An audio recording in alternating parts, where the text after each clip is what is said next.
We know you're doing it, you bastards. But Indian people know what their accent's good for and what it's not good for. We know its limitations. You know what I mean? We know it's not good for getting laid. It's not going to help you. Hello, baby. Nothing's going to happen for you. But you know what the Indian accent is good for? Cutting tension. You got a tense situation, pop in the Indian accent. Tension's gone. Picture a serious courtroom drama.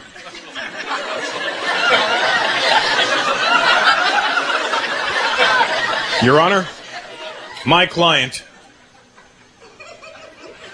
would like to plead guilty.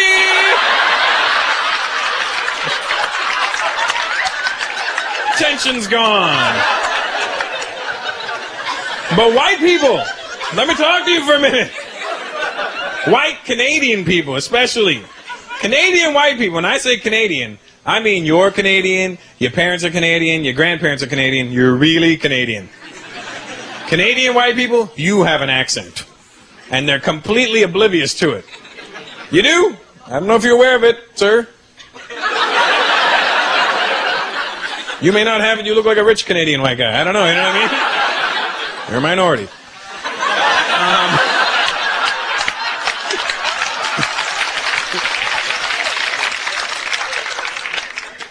But Canadian people have an accent. And it's funny when you watch white Canadian people talk, especially white Canadian guys, they have this funny-ass way of talking. They talk, the way they speak, they make everything sound like it's the most matter-of-fact thing you've ever heard in your life. And when they talk to you, it looks like they can't control their head. It looks like they're part bobblehead when they say stuff to you. Because they'll come up to you and they'll go, Jesus Christ.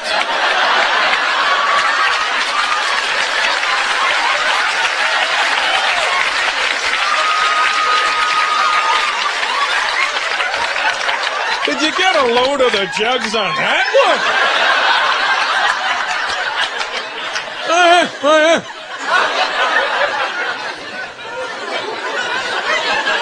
They do. It's funny to watch. And white people are sitting there going, no, we don't have an accent. What are you talking about? I can prove to you, white folks, that you have an accent.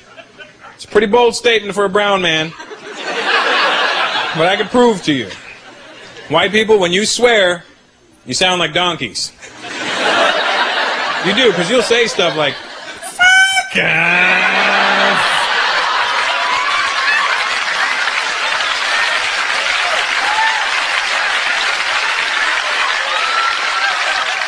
Bullshit. Oh, oh.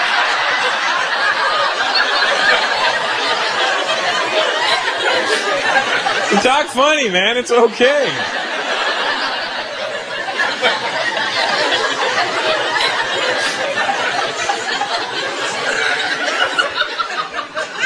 This is a nice room tonight, you know. There's all kinds of different people here. I love that. When I look out in the audience, I see black, white, Asian, just everybody having a good time, hanging out. Brown. We fall under Asian as well. South.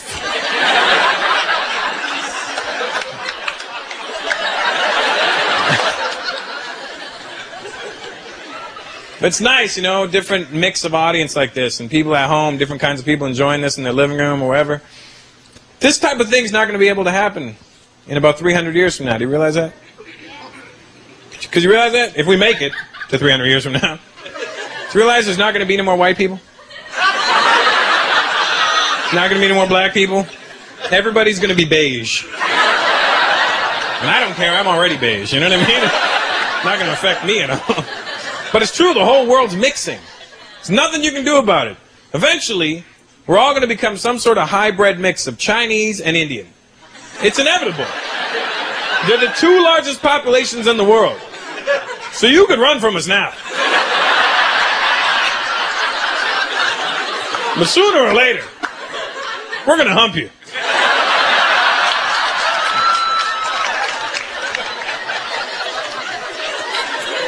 And I'm thinking if we're already going to mix anyway, we should start mixing now, you know?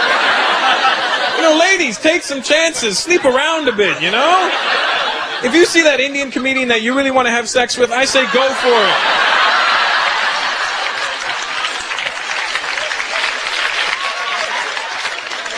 But it's true, the whole world's mixing, you know, and eventually just gonna everybody look the same. But I'm thinking if we're all gonna mix anyway, let's start mixing people now that would never normally mix. Just to see what we'll get. You know, hook up a Jamaican with an Italian. They could have little pastafarians, you know? I'm Indian, I could hook up with a Jewish girl, we could have little Hindus. Get a woman from the Philippines, a guy from Holland, little jalapenos.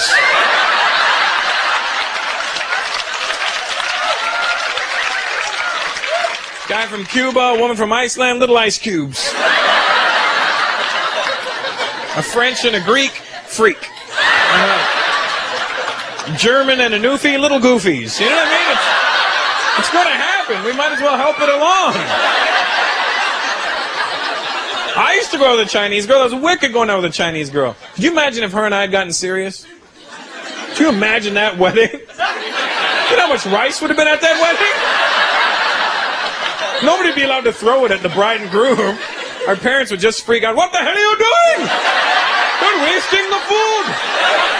I told you not to invite white people to the wedding. They throw the bloody food around.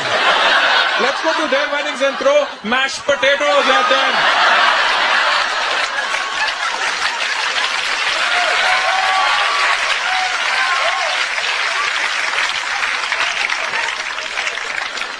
It's gonna happen, man. My dad's been in this country for 40 years now. 40 years. And you know what's scary? Is I think my dad's turning into a redneck now. I swear to God, he's starting to say stuff that scares me, you know?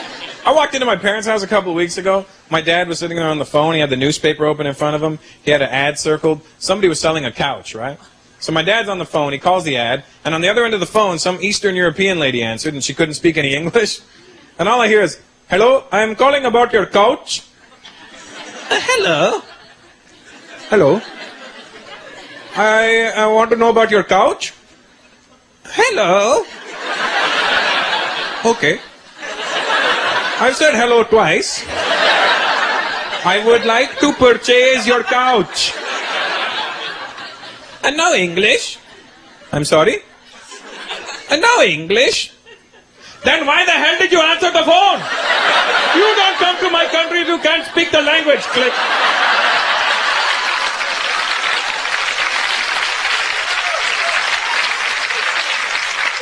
My dad looks at me and goes, "Immigrants."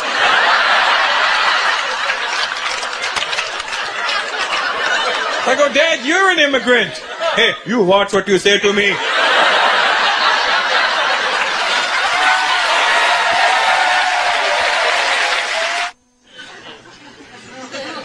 I think that's one thing that separates immigrant families from the regular Canadian families, you know?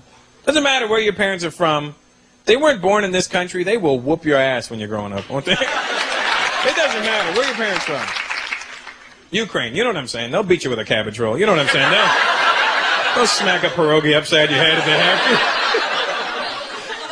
to. They'll beat you, right? Immigrant parents will beat their kids. Canadian parents, they're a little too soft on their kids. And that's fine, you know, whatever makes you happy. But you need to start beating your kids. I'll tell you why. Because growing up, kids now are growing up in a multicultural society. You know, you're going to have white kids growing up with black kids and brown kids and Asian kids, and they're all going to be hanging out in the playground. You know what I mean? And they're going to be talking about the ass whooping they got last night. Do you want that little white kid to feel left out? Beat that child so he's not a social outcast. We'll be sitting around, "Man, my dad beat my ass." "My dad beat my ass too." The white kid will be like, "I got sent to my room." Well, I'll be like, "You've got a room?"